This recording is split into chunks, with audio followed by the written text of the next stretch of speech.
First, we create a new account. Choose the username and password. Confirm the password and security question for password recovery. After logging in, create a new project. Select the injection mode depending on if you ordered the automatic dispenser hardware add-on. Now put the phone inside the phone holder.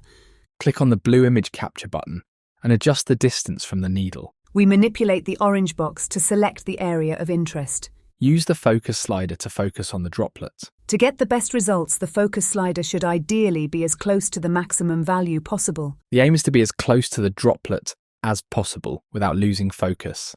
Adjust the LED backlight and the phone's light to get the best possible contrast between the droplet and the background. Hit image capture when you're satisfied with the image quality. Be sure to adjust the orange cropping window to take into account the stage rotation and sliding of the droplet. Start tilting the stage and adjust the cropping window accordingly. Once the droplet is close to the critical point, it is recommended to use the multi-capture feature. The app's multi-capture function can be used to take multiple images in a set time frame. The maximum frames per second without an SD card is 10 FPS. Simply specify the number of images to capture in the duration of capture. Once you are ready, hit the capture button and start generating the droplet.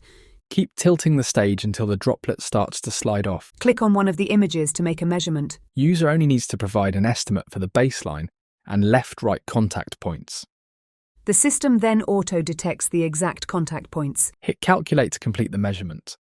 In the case of this image, the left contact point is not being measured at the baseline.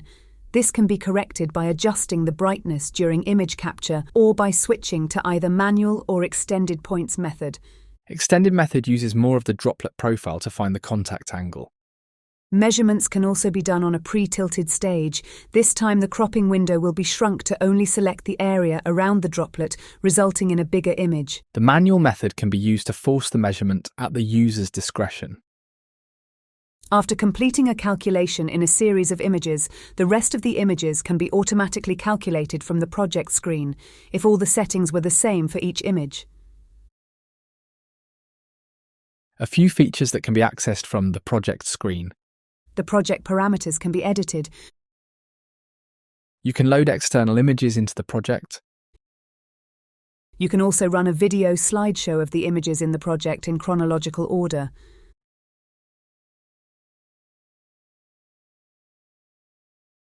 The calculated data can be saved per your preference. In settings, you can choose if you want to store the data on the SD card. You can also choose to save on your preferred cloud service. We currently support Google Drive, Dropbox, Microsoft OneDrive and Box.